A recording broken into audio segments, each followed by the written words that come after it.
So you were pushing for the maximum sentence, which was 10 years in this case. So the 5-year sentence, what do you think about that? I respect their verdict. I'm very happy. You know, obviously he's going to go to prison.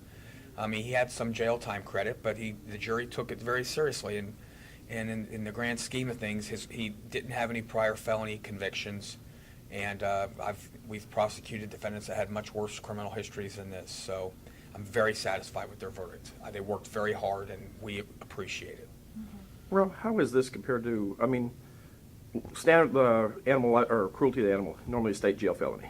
This one kicked up a notch. Explain that. We alleged that the defendant used and exhibited a deadly weapon, namely his own vehicle, in this case. And, you know, the testimony as it bore out showed that he drove at least 30 miles an hour, dragging a donkey down the road.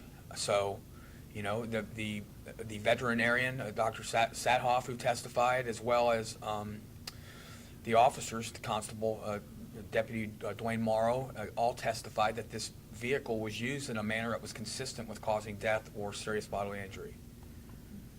Now, you were pushing for the maximum 10 years, and during sentencing we heard a lot about his prior offense, the drug offense, and also his probation. Yes. Can you talk about what you were trying to show the jury there? Well, I mean, the jury had a lot of options, basically, with the wide range of punishment of 2 to 10, and you know, I wanted to make sure that they were able to make a complete decision with this defendant's criminal history. He obviously didn't take his probation seriously at all, and evidence bore out that we put on that he was high on meth when he did this, because he tested positive for meth the very next day after he was arrested. So he didn't take it seriously. Maybe, you know, when you don't take your probation seriously, this is what should happen. He committed a new, very serious law violation while on probation, and I don't know what's going to happen with that, but I'm going to ask the judge to revoke him on that right now. Okay. So you're going to ask him, and what about the jail credit? I mean, because he has to serve half of this 5-year sentence. Yes. So, and he already has been in jail since October of 2012. He's got about 15 months credit.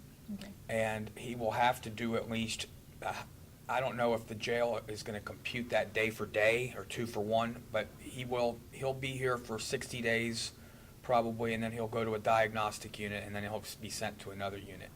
And the mere fact that he's parole eligible doesn't mean he's going to get it on the first time that due to the seriousness of this offense, the fact that he has a violent assaultive history and has had some other problems that we proved while incarcerated waiting trial, that's going to be a decision that can be made by the authorities at TDC. I don't know if he's going to parole out on his first time or not.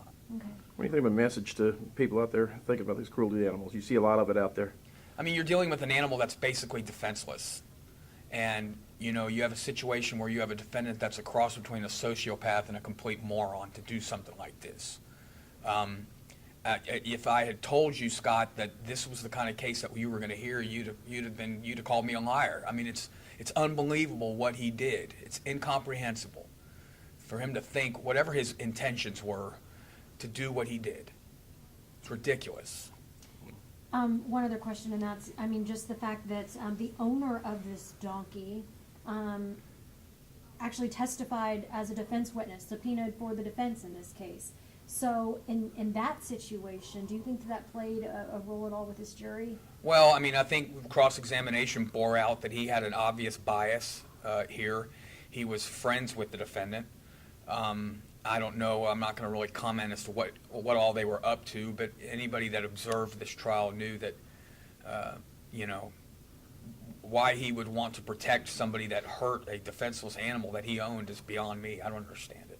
Now, that being said, you didn't need the owners to file charges against this individual. Can you tell us about that? Well, I mean, we had probable cause to believe that the defendant did what he did. There was a trail of blood going down the road. The donkey, when located by the Constable Morrow, was laying in a ditch. It was in obvious pain. Her hooves were bleeding. And yes, we did not need that man's consent to go forward with this case. Go ahead. Chief Deputy Welch with the Montgomery County Precinct 4 Constable's Office. Go ahead. This evening, deputies with the Montgomery County Precinct 4 Constable's Office Livestock Division was dispatched to a scene in the New Caney area off 1485. It was reported that a small donkey was hit by a vehicle. When the deputies arrived on the scene, they found out through further investigation that the donkey was tied to the back of a black SUV that you see behind me, and was dragged through a neighborhood on the street at about 20 miles an hour, causing severe damage to the animal's hooves. A vet arrived on scene and treated the animal. It's unknown if the animal is going to make a recovery. The animal's with the owners at this time. The suspect was located in the Splendor area. He was identified as 30-year-old Marc Saunders, and he is in custody at this time for felony animal cruelty. So what, the donkey just basically wouldn't move, so they started dragging, or kind of? Well, it's reported that they were trying to lead the donkey, but the driver of the vehicle was going at a higher rate of speed than what the animal could keep up with, and it eventually caused severe damage to the rear hooves of the animal. So basically just the donkey was squatting down, not wanting to go, and he's still going anyhow. Correct. Okay. What about charge? What are we looking at now? The charge is, we're looking at a state jail felony, cruelty to animal, and the vehicle is impounded at this time. All right.